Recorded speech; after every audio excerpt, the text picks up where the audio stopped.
Olá pessoal, meu nome é João Marcelo. Essa é uma videoaula sobre realimentação para a disciplina de Eletrônica 2 da Universidade Federal de São João do Rei. O grupo é composto também pelo Thiago Amorim. Nós dois criamos uma empresa fictícia chamada Alientronics, no intuito de fazer esse vídeo, além de alguns outros projetos de eletrônica, como em Eletrônica 1 e agora em Eletrônica 2. Para o trabalho nessa videoaula sobre realimentações, seguiremos esses devidos tópicos: fundamentos da realimentação, tipos de realimentação, vantagens e desvantagens, osciladores, aplicações e vamos mostrar um exemplo.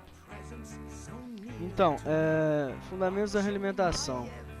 Realimentação é quando o sinal de saída ou circuito é transferido para a entrada desse sistema, com o objetivo de diminuir, amplificar ou controlar a saída do mesmo. Temos aí um exemplinho, né, uma imagem sobre um circuito, um sistema realimentado, que pode ser, por exemplo, o controle de temperatura de um tanque, onde a entrada é uma temperatura de referência, a saída é uma temperatura real. Um sensor compara a temperatura real com a temperatura de referência e atua se preciso na saída, fazendo com que a temperatura real pelo menos tente igualar a temperatura de referência. Uma realimentação negativa precisa de dois componentes além do amplificador operacional, que é um atenuador de precisão e um comparador, o que podemos ver nesse sistema aí, dessa figura desse slide. Então, podemos dizer que não existe amplificadores operacionais ideais, assim como não existe equipamentos ideais. Tem uma variação de entrada na saída e a realimentação ajuda a minimizar essas variações. Existem dois tipos de realimentação. A realimentação pode ser negativa ou positiva, sendo que a negativa produz uma redução do ganho de tensão e o torna mais estável. Por outro lado, a positiva leva o circuito a oscilar. Veremos que o ganho do circuito com realimentação positiva é maior que 1, e isso leva o sistema a oscilar. Dos tipos de realimentação, temos basicamente são 4 de realimentação negativa em amplificadores operacionais. O que veremos mais detalhadamente ao longo dos próximos slides, sendo que 2 realimentações são por tensão e 2 por corrente. Então temos realimentação tensão em série ou série derivação, a segunda realimentação tensão em paralelo ou derivação. A terceira, realimentação corrente em série ou série, e a última, realimentação corrente em paralelo ou derivação em série. Então vamos primeiro, está aí o circuito e a equação do ganho. Realimentação tensão em série ou série derivação, onde a tensão de saída é realimentada em série com o sinal de entrada, que causa uma redução do ganho total, o que podemos ver na equação do ganho total, que está sendo dividido por 1 mais beta A. Mas ajuda o amplificador a ter estabilidade, entre outras vantagens. A segunda é a realimentação tensão em paralelo ou derivação.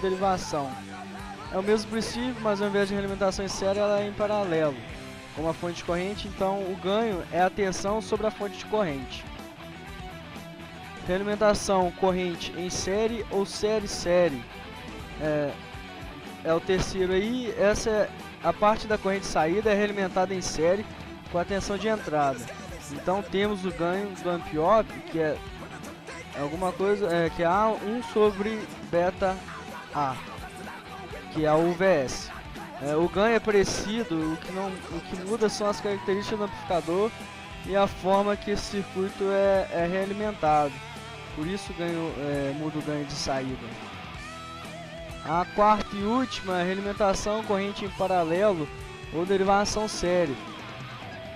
O quarto circuito é a realimentação. A gente vê parte da corrente é realimentada em paralelo com a corrente de entrada. Agora vamos ver os efeitos da realimentação no ganho e nas impedâncias do circuito.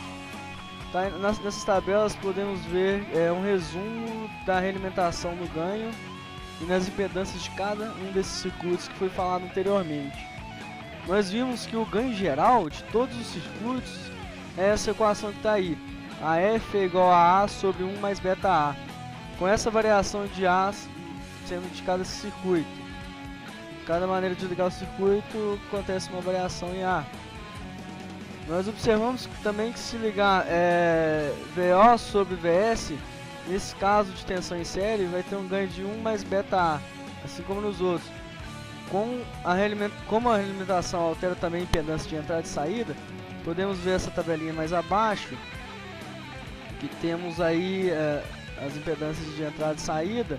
Em tensão em série ela aumenta e reduz, corrente em série aumenta e aumenta, tensão em reduz, corrente em paralelo reduz, aumenta. O objetivo do circuito geralmente é que a impedância de entrada seja alta e a de saída baixa. Portanto, podemos concluir que a tensão em série é o melhor tipo de circuito alimentador na maioria dos casos, mas não em todos eles. Cada caso é um caso, deve ser estudado, mas a tensão em série é bem utilizada. Vamos falar um pouco das vantagens da realimentação. Temos essas 4 principais.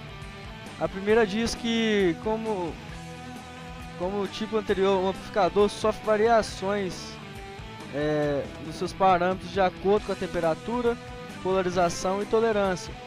A realimentação estabiliza essas variações de parâmetros. A segunda diz que a redução da distorção da frequência, essa distorção é uma variação do ganho com relação à amplitude do sinal de entrada, e a realimentação ajuda a diminuir essa distorção. Tem também a redução do ruído e da distorção não linear. O denominador do ganho da realimentação reduz o ruído de entrada e a distorção não linear resultante, porém reduz o ganho também, que é uma desvantagem que vamos ver a seguir. Outra vantagem é o aumento da faixa de frequências médias. Apesar da realimentação diminuir o ganho de tensão, ela aumenta a beta e a frequência de corte, consequentemente. Desvantagens. Temos 2 principais desvantagens em circuito de realimentação negativa. A primeira é a redução do ganho, como eu já falado previamente, pode ser resolvido com o pré-amplificador. E temos a possibilidade de oscilação, mas são desvantagens muito pequenas em comparação às suas vantagens, tornando os circuitos alimentados muito favoráveis à sua utilização.